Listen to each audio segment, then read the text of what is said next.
सबसे जरूरी है सही कोच का होना। चुनिए क्रैक साइको इंस्टीट्यूट को और करें अपने साइकोमेट्रिक टेस्ट का सपना साकार। Download the app now.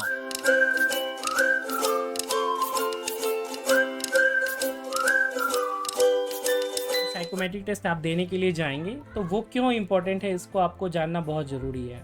क्योंकि जब तक आप ये नहीं जान पाएंगे कि साइकोमेट्रिक टेस्ट देना क्यों है, क्यों होता है, तो जॉब स्पेसिफिक जॉब होता है। सबसे पहले जानिए, जॉब स्पेसिफिक एट्रीब्यूट्स आपके अंदर क्वालिटी होनी चाहिए।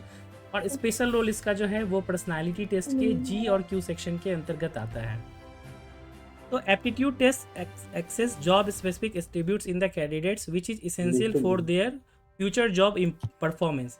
जैसे सपोज आपके टोटल 5 टेस्ट है, आपको मालूम होगा 5 टेस्ट है, लेकिन 5 टेस्ट में आप देखेंगे तो टोटल 6 टी स्कोर बनते हैं।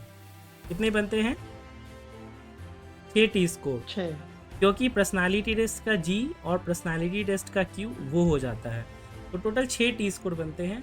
और जो टी स्कोर की हम बात करें तो जो टी स्कोर होते हैं वो ऐसा माना गया है कि मैक्सिमम 80 मार्क्स आप ला सकते हैं।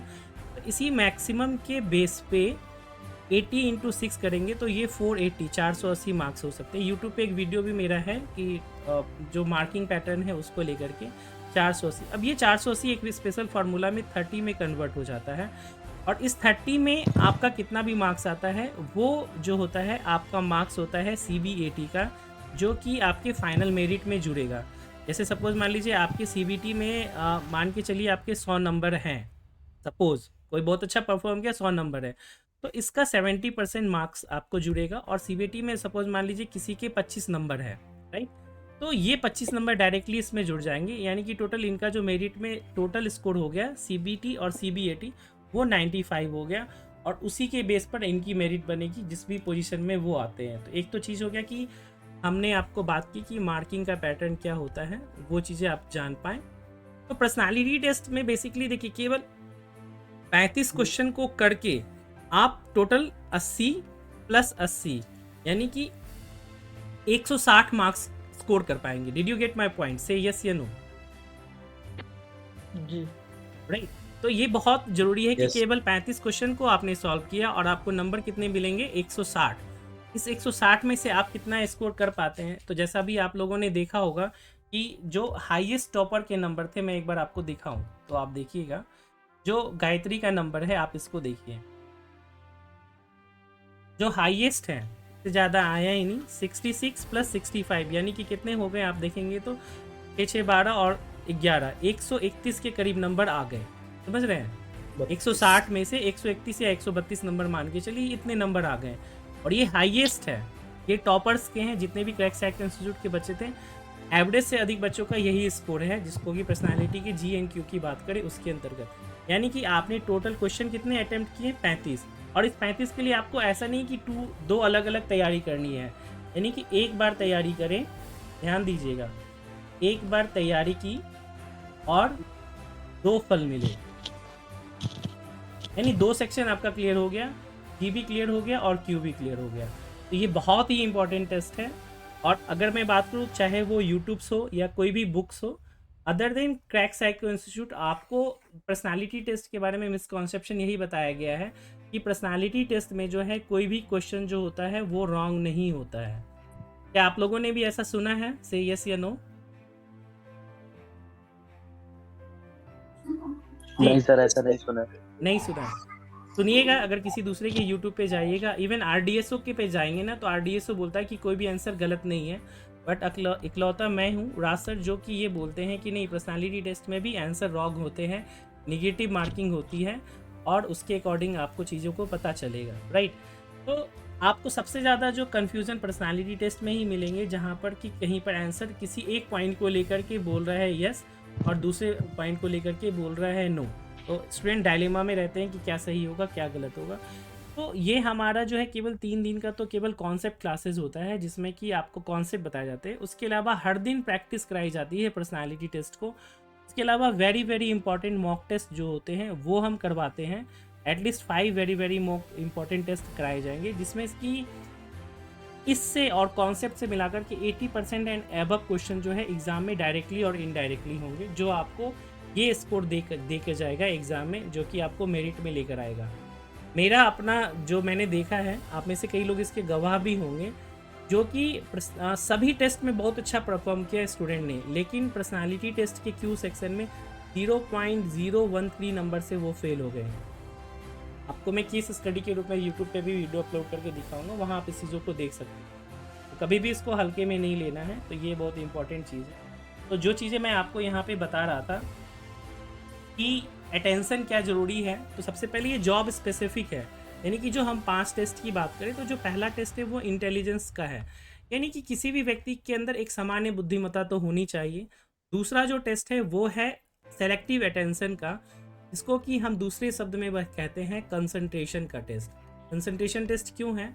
क्योंकि आपको जो जॉब करना है, तो उस समय कई सारी चीज़ें एक साथ चल रही होंगी, आप उस समय कॉन्सेंट्रेट कर पाते हैं या नहीं अपने जॉब स्पेसिफिक प्रोफाइल के अकॉर्डिंग, वो बहुत इंपॉर्टेंट चीज़ होता है। थर्ड टेस्ट की बात करें तो उसको शॉर्टेस्ट रूट टेस्ट कहते हैं, तो ये एक एनालिटिकल पावर का टेस्ट है। इसी तरह से चौथा टेस्ट जो है वो है इंफॉर्मेशन ऑर्डरिंग टेस्ट, तो ये सिंपली कैलकुलेशन का टेस्ट है, और कैलकुलेशन भी किस प्रकार का दिया गया है, जिसको कि हम कहते हैं पजल्ड है, पजल्ड वे में आपको आंसर को सॉल्व करना है। और जो पांचवा टेस्ट है, जिसको कि हम पर्सनालिटी टेस्ट कहते हैं, ये आपके जॉब प्रोफाइल से रिलेटेड है। क्योंकि देखिए, आपको मेरे कई सारे वीडियो में चीज़ें देखने को मिल जाएंगी। सपोज मान लीजिए कोई ALP है, असिस्टेंट लोको पायलट, तो वहाँ पर पर्सनालिटी टेस्ट एग्ज़ाम में नहीं आता है, लेकिन स्टेशन मास्टर हो या स्टेशन कंट्रोलर हो, वहाँ पर पर्सनालिटी टेस्ट जो है वो आता है।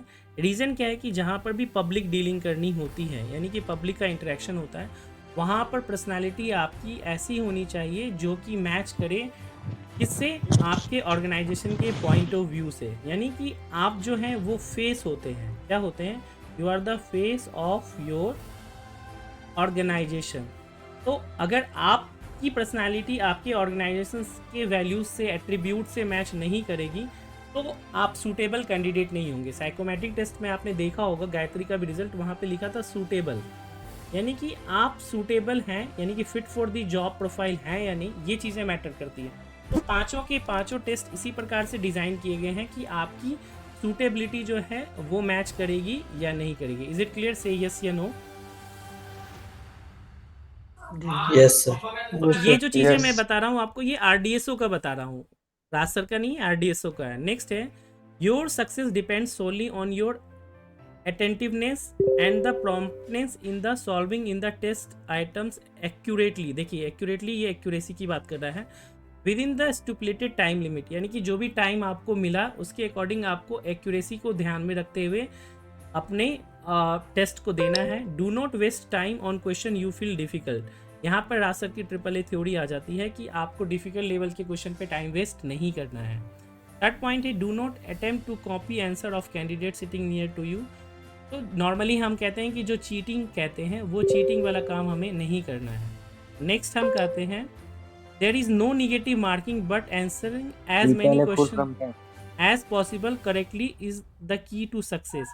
तो देखिए, यहाँ पे बात तो RDSO कह रहा है कि नो नेगेटिव मार्किंग, कोई नेगेटिव मार्किंग साइकोमेट्रिक टेस्ट में नहीं होती है, बट वहीं ये अपने एंड से बोल रहा है कि आप करेक्टली आंसर करें एज मैनी एज पॉसिबल, यानी आप जितना मैक्सिमम सही कर सकते हैं वो सही करें। यानी कि ये भी बोल रहा है इनडायरेक्टली कि आपको एक्यूरेसी पे फोकस करना चाहिए। नेक्स्ट पॉइंट है, यू में प्रैक्टिस सैम्पल टेस्ट अकॉर्डिंग ऐसे एक्सेसिंग कैंडिडेट्स कॉर्नर। तो इस पे जा कर के आप जो है वो दे सकते हैं। तो इसको मैं आपको, जो इसके टेस्ट होते हैं वो आप यहाँ से जा कर के इस लिंक पे आप जाकर दे सकते हैं। नेक्स्ट है, follow the instruction carefully before taking the actual test. ये वेरी वेरी इंपॉर्टेंट है। कई बार क्या होता है, RDSO अपने पैटर्न में थोड़ा सा चेंजेस कर जाता है, और बच्चे जो हैं वो, उनके दिमाग में रहता है कि जो मैंने प्रैक्टिस की है वही एग्ज़ाम में भी आएगा। नहीं, ऐसा नहीं है। आपने जो प्रैक्टिस की है वो अच्छी बात है, बट आपको जो इंस्ट्रक्शंस दिए रहते हैं उसको आपको केयरफुली देखिए, ये बहुत ज़रूरी चीज़ है। नेक्स्ट है, remember any unfair means will forfeit your candidature. तो ये तो नॉर्मल है। नेक्स्ट है, do not fall prey to false promises given to you someone. ये भी नॉर्मल चीज़ें, वो हर एग्जाम में रहता है। Computerise revelation in the transparent में, तो ये ट्रांसपेरेंसी की बात की जा रही है। नेक्स्ट है, have a good night slip. ये बहुत ही इंपॉर्टेंट है, वेरी वेरी इंपॉर्टेंट। आपने देखा होगा, गायत्री ने भी बताया कि सर रात को नींद ही नहीं आ रही थी, जगह चेंज हो गया, एग्जाम का प्रेशर, सारी चीज़ें। तो यहाँ पर आपका भ्रामरी प्राणायाम जो है वो बहुत इंपॉर्टेंट रोल प्ले करता है। तो have a good night sleep 1 day before. तो यहाँ पे 1 डे बोला गया है, बट मैं अपने बच्चों को बोलता हूँ एटलीस्ट एग्ज़ाम से 7 डे बिफोर आप अपनी आदत बना लीजिए कि आप 10 PM सोने के लिए चले जाइए और सुबह 7 AM जो है वो उठ जाइए, क्योंकि practice makes a man perfect. आप एग्ज़ाम से जस्ट एक दिन पहले सोचेंगे कि मैं तो 12-1 बजे सोता हूँ, एग्ज़ाम के पहले 10 बजे सो जाऊँ, आपको नींद नहीं आएगी। इस हैबिट को आप रूटीन में फॉलो कीजिए, ये आपके लिए बेहतर रहेगा। तो ये इंपॉर्टेंट पॉइंट जो आरडीएसओ की तरफ से था, एग्जाम के पॉइंट ऑफ व्यू से क्लियर हुआ आप सभी लोगों को? से यस या नो? Yes, sir.